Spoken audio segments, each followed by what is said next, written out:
जय हिंद। आप सभी महत्वाकांक्षी चाहने वाले लोगों का, हमारे प्रिय मित्रों का पुनः एक बार स्वागत है। चलिए, कोहल वर्ग की दुनिया में हम लोग प्रवेश किए हुए हैं और आज अगला पार्ट, इससे पहले वाला वीडियो जरूर देख लीजिएगा, उसमें थ्योरी को कवर किया गया है ना। कोहल वर्ग ने क्या 3 स्तर बताए हुए हैं, 3 लेवल्स, और तीनों में क्या पूर्व परंपरागत, परंपरागत और उत्तर परंपरागत, प्री कन्वेंशनल, कन्वेंशनल और पोस्ट कन्वेंशनल स्टेज। 4 से 10 वर्ष, 10 से 13 और 13 से 16 या अबव 18, है ना। 13 से 16 ऊपर, अबव 13 से 20 वर्ष भी एक परीक्षा में पूछा गया। खैर, और ये जो है ना, इसमें दो दुविधा के स्तर हैं। क्या अच्छा लड़का, दंड एवं अनुशासन, फिर है आपका नैतिक परंपरागत नीति, यांत्रिक सापेक्षतावादी उन्मुखता, इंस्ट्रूमेंटल पर्पस, फिर क्या अच्छा लड़का अच्छी लड़की, कानून एवं क्रम, सामाजिक संविदा, सार्वभौमिक नैतिक सिद्धांत, है ना। तो ये नैतिकता के बारे में, मॉरलिटी के बारे में, नैतिक तर्क के बारे में कौन बात करते हैं भाई? मॉरलिटी आप कहते हैं उत्तर में कोहल वर्ग, है ना। चलिए ठीक है, अगला प्रश्न देख लीजिएगा। हाँ, ये हमारा प्यारा सा प्रश्न। फटाफट आज हम लोग जो है ना ताबड़तोड़ फटाफट रैपिड राउंड करेंगे, स्किप करेंगे। जैसे अनु का तर्क केवल समाज ही तय कर सकता है क्या सही है, मतलब क्या समाज ही तय कर सकता है क्या सही है क्या गलत है। अर्थात प्रजातांत्रिक रूप से जो भी नियम बनाया है, लोगों ने बनाया ना, समाज, लोग, तो कौन सा सही है कौन गलत है? आप कहेंगे क्या? कानून एवं क्रम अभिविन्यास, लॉ एंड ऑर्डर। यहाँ देख लीजिए, अथॉरिटी, सोशल ऑर्डर मेंटेनिंग।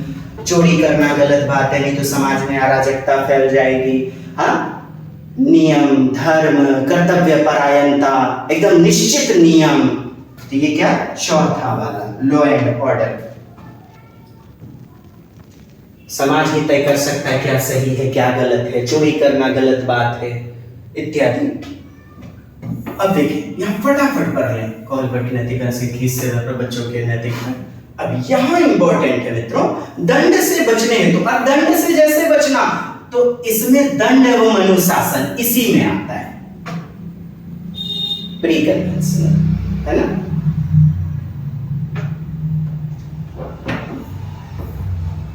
किस चरण पर स्वयं एवं दूसरों के कार्य को आंकते समय जैसे को तैसा, तुमने मेरा कलम ले, मैं भी तुम्हारा कलम लूंगी, तुमने मुझे पीटा, मैं भी तुम्हें पीटूंगी।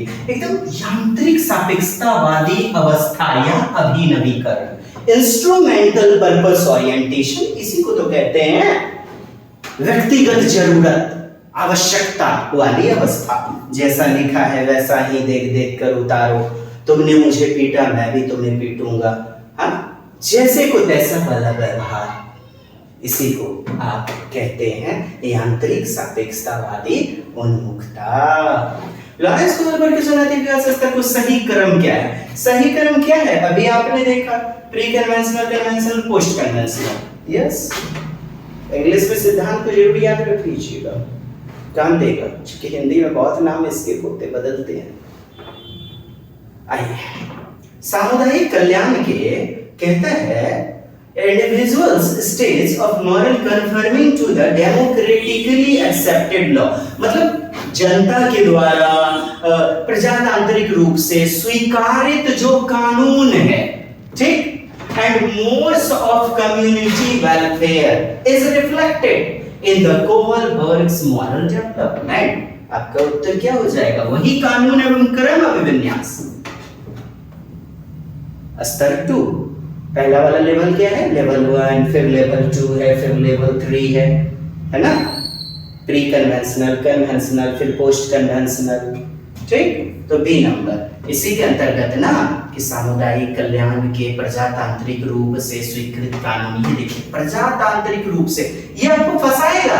आप सोचेंगे सामाजिक अनुबंध है, लेकिन सामाजिक रूप से स्वीकृत कानून और लोक प्रथा, मतलब जनता, लोक प्रथा, वो क्या कर रहे हैं? उनके अनुसार व्यवहार करने की नैतिकता की अवस्था। कोहलबर्ग की नैतिक विकासता किस अवस्था में परिलक्षित होती है? आप कहेंगे उत्तर में क्या? कानून एवं क्रम, सामाजिक संविदा, व्यक्तिगत नियम पालन, केवल अपने हित के लिए नहीं, समाज के लिए। समाज ने जैसा नियम दिया हुआ है उसी पर आंखें बंद करके चलते जाना, चलते जाना, चलते जाना है। कोहलबर्ग के नैतिक विकास के अनुसार बच्चे किस चरण में विशेष रूप से और जानबूझकर, कहता है जानबूझकर ऐसा व्यवहार, कैसा व्यवहार कि माता पिता और अध्यापक सकारात्मक रूप से प्रभावित हो। सकारात्मक समझ रहे, पॉजिटिव रूप में, अर्थात क्या करे? पॉजिटिवली, किधर है इंग्लिश में? Behaving particularly and intentionally in ways impress, impress करने के लिए, प्रशंसा वाहवाही के लिए। अच्छा लड़का, अच्छी लड़की, दूसरे के नजर में अच्छा व्यवहार करना, सकारात्मक, नेगेटिव नहीं, वरना तो लग जाएगी। पॉजिटिव रूप में, मम्मी पापा खुश होंगे इसीलिए ये काम करना, दूसरों की स्वीकृति, प्रशंसा, वाहवाही के लिए, शिक्षक प्रसन्न होंगे, शिक्षक निष्कासित कर देंगे इत्यादि। ये सब क्या है? इंटरपर्सनल रिलेशंस, अर्थात अच्छा लड़का, अच्छी लड़की, good boy, good girl, orientation. Kohlberg ने बच्चों और वयस्कों से संबंधित किस विषय की जांच की? बच्चे और वयस्क, ठीक, कहता है चिल्ड्रन एंड एडल्ट्स। प्रशंसा का, नैतिक तर्कना के बारे में बताया था, मॉरलिटी, मॉरल रीजनिंग के बारे में। यस,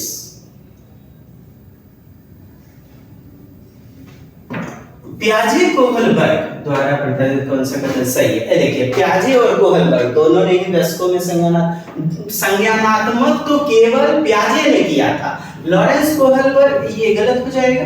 इन्होंने तर्कना के बारे में दोनों ने ही सिद्धांत दिया। 8 प्रतिकूल नहीं, आप जानते हैं ना प्याजे के 4 चरण, प्याजे के 4 चरण है ना, संवेदीगामक अवस्था, पूर्व संक्रियात्मक, फिर मूर्त, फिर औपचारिक संक्रियात्मक, sensory motor, pre conventional stage, operational stage, concrete operational, फिर अंत में आपका फॉर्मल ऑपरेशनल। तो ये हमारा डी नंबर दोनों का सिद्धांत क्या है? अवस्थाओं को प्रतिपादित करता है, मतलब स्टेज में है और दोनों का ही असतत है जी, टुकड़ों में। हाँ, एक चरण में प्रवेश किया तब रुके, फिर दूसरे चरण में प्रवेश करेंगे। दोनों ही स्टेज थ्योरी की बात करते हैं। कोहलबर्ग ने बच्चों और वयस्कों में नैतिक व्याख्या करते हुए चरण का, कोहलबर्ग कितना दिया था भाई? 6 3 लेवल है, स्तर है, और सब स्टेज कितने? स्टेज कितने हैं? चरण 6 है।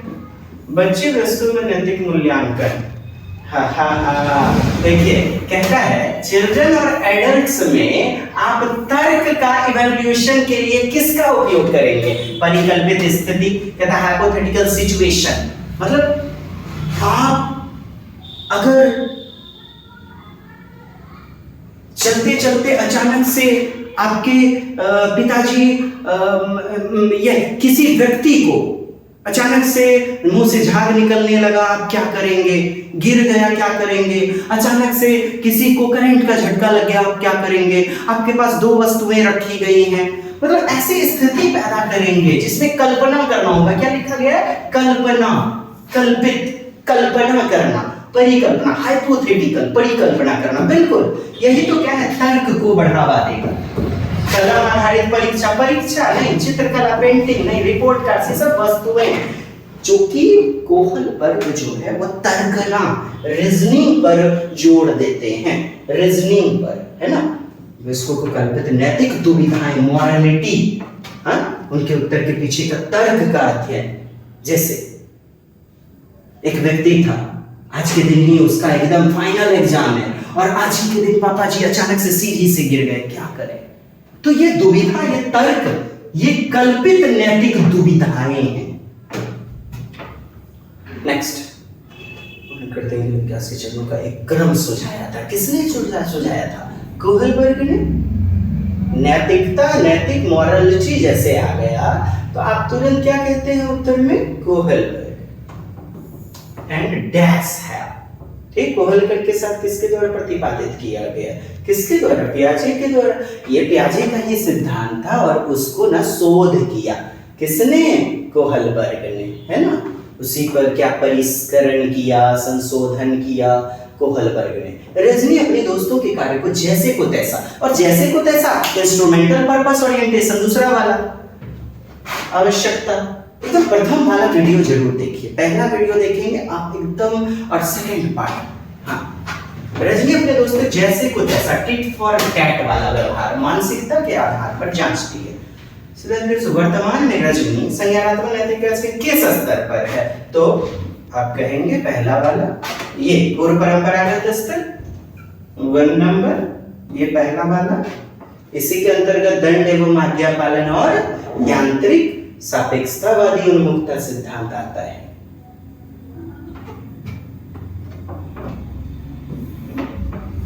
अपने व्यवहार का परिणाम के बजाय दूसरे की अपेक्षा अनुसार कार्य करता है। ये देखिए, अपने व्यवहार के परिणाम के बजाय, क्या कह दिया ना, अपने व्यवहार के परिणाम के बजाय दूसरे हमें वाहवाही देंगे, शाबाशी देंगे, अच्छा लड़का अच्छी लड़की कहेंगे, यानी कन्वेंशनल स्टेज।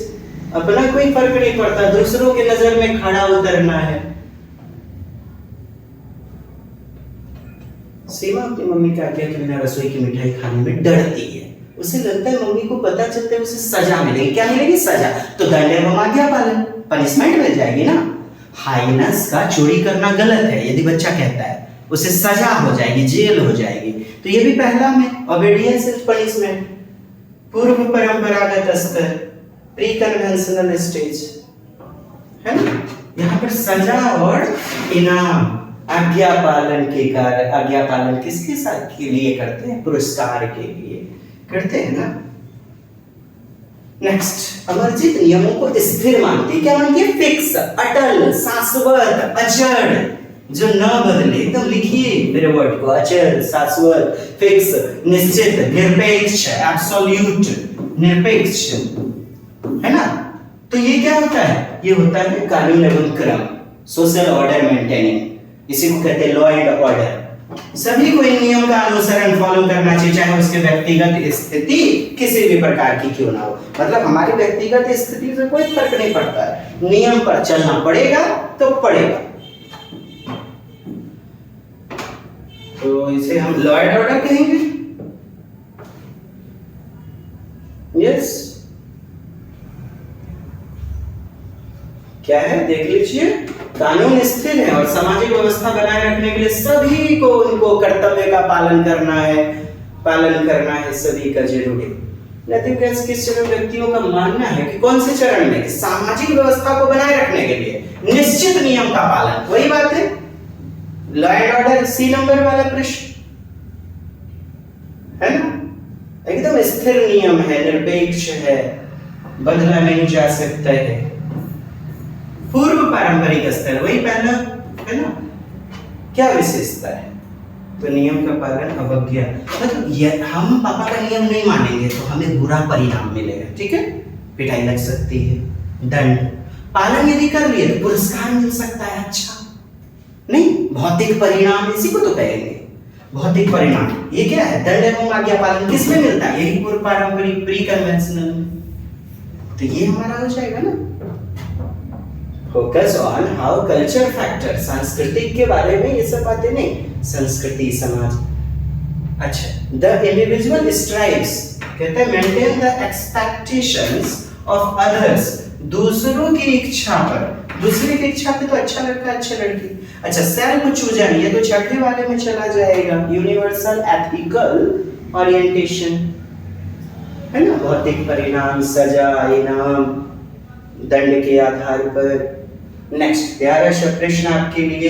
वीडियो यदि फास्ट लगे ना स्किप कीजिए, स्लो कर कीजिए, काफी लंबी वीडियो हो जाती है समझाने में। हाँ, कोहलबर्ग के किस स्तर के अनुसार नैतिक विकास में व्यक्ति अपने कार्य के परिणाम पर ध्यान केंद्रित करने के बजाय कहते हैं दूसरे की अपेक्षा को बनाए रखना। वही अच्छा लड़का अच्छी लड़की जो कि पारंपरिक अवस्था, दूसरा वाला कन्वेंशनल में पाया जाता है। मतलब खुद का नहीं, दूसरे का ख्याल रखेंगे, दूसरे का वाहवाही, पापा का, मम्मी का प्रशंसा लेना, शिक्षिका का प्रशंसा, नहीं तो निष्कासित कर देगी, है ना। एकदम स्किप कीजिए। नैतिक समझ यहाँ से इंपॉर्टेंट आपका हो गया है कि नहीं?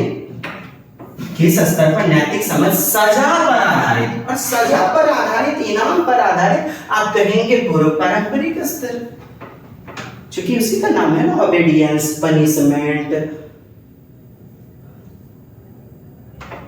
आइए next, the stage fifth, social contract orientation, यानी कि सामाजिक संविदा अनुबंध अभिविन्यास में क्या होता है? सामाजिक समझौता से हम नियम में लचीलापन, बदलाव लाते हैं। क्या लाते हैं? बदलाव करते हैं। अच्छा, हाँ चलिए देख लीजिएगा। The physical consequences of an action determine goodness और badness, कहता है गुड और बैड पर निर्भर। ये तो obedience and punishment क्या है? दंड एवं आज्ञा पालन, obeying rules should bring some sort fit and return, कहता है बेनिफिट और रिटर्न के लिए नहीं। In order to maintain social order, fixed rules, moral decisions should be made in terms of self chosen ethical principle। सामाजिक अनुबंध, ये सी number आपको लग रहा है क्या? सी नंबर कदापि नहीं होगा, क्योंकि वो क्या कहता है? नियम फिक्स है। और यहाँ क्या कह रहा है? ये पांचवा चरण की बात तो मौजूद नहीं है। डी नंबर आपका उत्तर हो जाएगा। नैतिक तर्कना के आधार पर जो तैयार किया गया स्वनिर्णय, एथिकल प्रिंसिपल, आपसी समझौते के आधार पर हम क्या करते हैं? नियम में बदलाव करते हैं। कोहल नैतिक किस व्यक्तियों का मानना है कि किस नियम? आपसी समझौते, वही फिफ्थ वाला, एकदम रट आ जाएगा।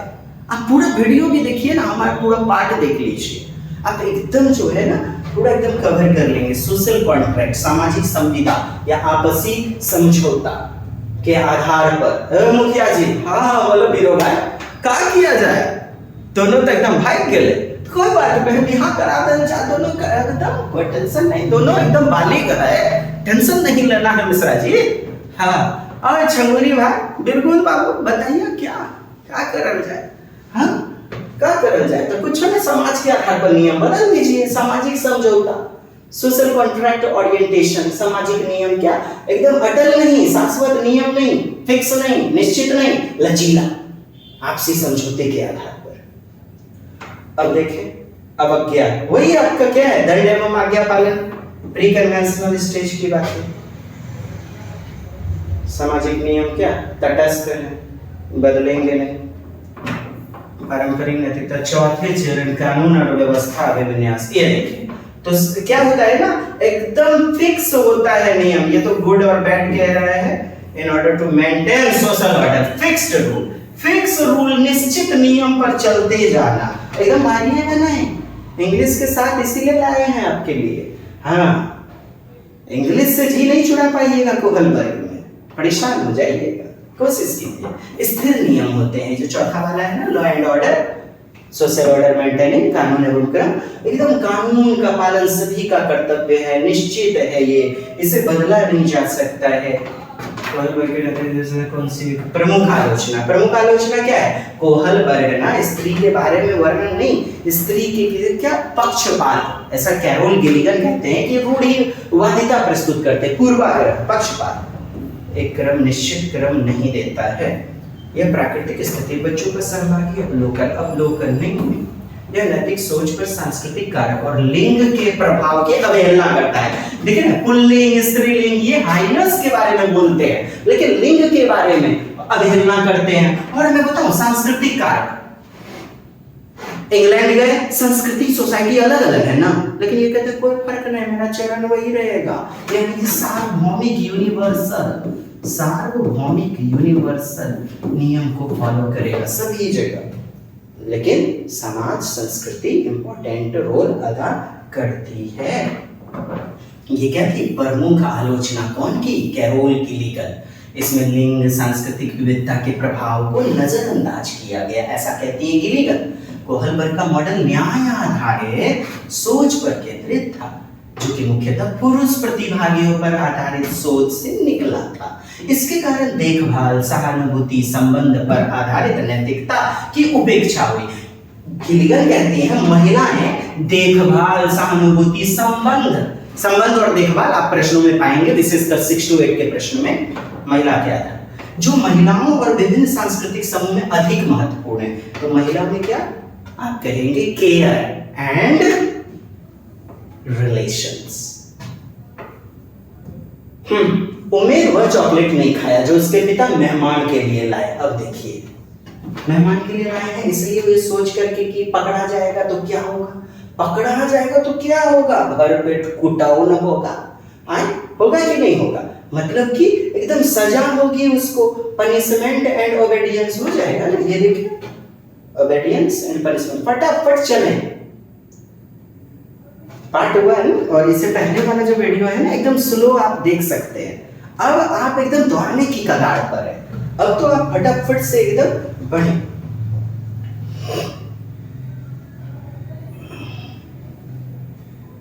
यस, नेक्स्ट प्यारा सा क्वेश्चन है, कोहल बर्गस नैतिक विकास से पूर्व पारंपरिक स्तर की क्या विशेषता है भाई? पूर्व पारंपरिक दिया है ना, प्री कन्वेंशनल, तो क्या विशेषता है इसके प्री कन्वेंशनल स्टेज की, बताइए। यस, बिल्कुल बिल्कुल डियर। चलिए, इस बात पर ध्यान कि सांस्कृतिक कारक और लिंग को नैतिक विकास कैसे प्रभावित करता है, इसके बारे में कहा बात है। अच्छा बुरा नियम पालन अवज्ञा परिणाम से निर्धारित होता है। वाह वाह वाह, अच्छा या बुरा या तो हम पालन करते हैं पुरस्कार मिलता है, अवज्ञा माने डिसओबे, डिसओबे यदि कर दिया तो पापा जी थोड़ थाड़ देंगे, एकदम हुथाओ न लताओ न जूताओ न देंगे, मानते हैं ना। चलिए, तो ये किसकी बातें हैं? दंड एवं अनुशासन की, जो कि किसमें आता है? पूर्व पारंपरिक अवस्था में आता है। अपने कार्य के परिणाम पर ध्यान केंद्रित करने के बजाय दूसरों की अपेक्षा, ये बातें तो अच्छा लड़का अच्छी लड़की की है, स्व चुनाव हुआ ये 6। चलिए, बी नंबर उत्तर हो जाएगा ना, ठीक है।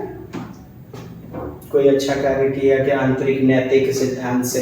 अच्छा, पहला जो पूर्व पारंपरिक है उसमें विवेक जो होता है वो बाह्य होता है, एक्सटर्नल होता है, और इसके 2 उप अवस्थाएं देखिए, पनिशमेंट ओबीडियंस और इंस्ट्रूमेंट पर्पस ओरिएंटेशन। नेक्स्ट प्यारा सा प्रश्न है आपके लिए जो आपको फंसाता हुआ नजर आएगा। कोहल बर्गस नैतिक विकास के अंतिम चरण 6th वाला, व्यक्तिगत सिद्धांत की नैतिकता और विवेक, स्व विवेक है ना, self fusion concept, morality, conscience, common science.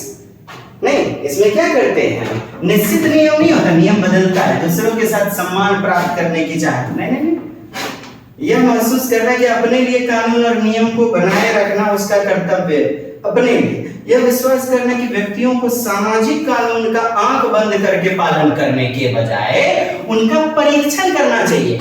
गलत है यदि कानून, हम नहीं मानेंगे उसको, है ना, मैं नहीं मानूंगा, क्योंकि खुद से, खुद के विवेक पर आधारित, जैसे महात्मा गांधी का सत्य अहिंसा, ब्रिटिश के रूल को फॉलो नहीं करना, खुद के निर्णय पर आधारित कार्य करना ताकि समाज का भला हो। सामाजिक कानून कैसे? लचीलापन ला करके, एकदम मैं उसका परीक्षण करूंगा, टेस्टिंग करूंगा, आंख बंद करके नहीं चलता रहूंगा। यही तो है यूनिवर्सल एथिकल स्टेज, छठा वाला, सार्वभौमिक नैतिक सिद्धांत, सार्वभौमिक नीतिपरक शास्त्रीय अभिविन्यास। अंतिम चरण सार्वभौमिक नैतिक सिद्धांत, जैसे न्याय, समानता, मानवाधिकार, ये सब क्या है? सार्वभौमिक के अंतर्गत आते हैं। अमूर्त चिंतन वाला, यह व्यक्ति अंधा अनुकरण नहीं करता, अंधा अनुकरण, एकदम अंधा आंख बंद करके चले जा रहे, नहीं, हम टेस्ट करेंगे।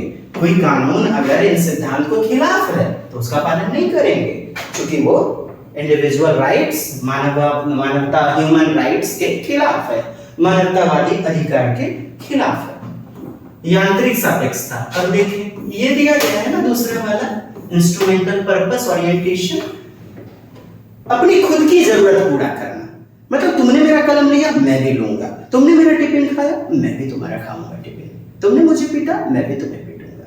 नहीं, जैसा लिखा हुआ है वैसा ही देख देख के अनुकरण करने वाली अवस्था है, कॉपी करना, अनुकरण, और अपनी खुद की जरूरत को पूरा करने वाला, सेटिस्फाइंग पर्सनल नीड्स, खुद की जरूरत को पूरा करना। नियम को निश्चित नहीं, ये तो 4th की बातें हैं। दूसरों का अनुमोदन, अच्छा लड़का अच्छी लड़की, अनुमोदन मैंने अप्रूव। अमूर्त सार्वभौमिक सिद्धांत, ये छठा वाला, एकदम इसके नोट कीजिए, इसे वीडियो रोक के देखिए। जो जागेगा वो पाएगा और दूर तक दौड़ लगाएगा, सफलता मंजिल की ओर। चलिए, ये आप देख रहे हैं प्यारा सा सेगमेंट, ठीक है। अब बस आज की श्रृंखला यहीं तक, और ये प्रश्न आप कमेंट्स कर दीजिए। क्या दिया गया है? Personal needs determines moral choice. Yes, comments करें, मुझे दीजिए इजाजत। जय हिंद, वंदे मातरम। अच्छा मित्रों, शेयर कीजिए, काफी बेहतरीन प्रयास किया है आपके लिए पूछे गए प्रीवियस ईयर की क्वेश्चन की श्रृंखला। चलिए, जय हिंद, खुश रहिए, सभी सफल।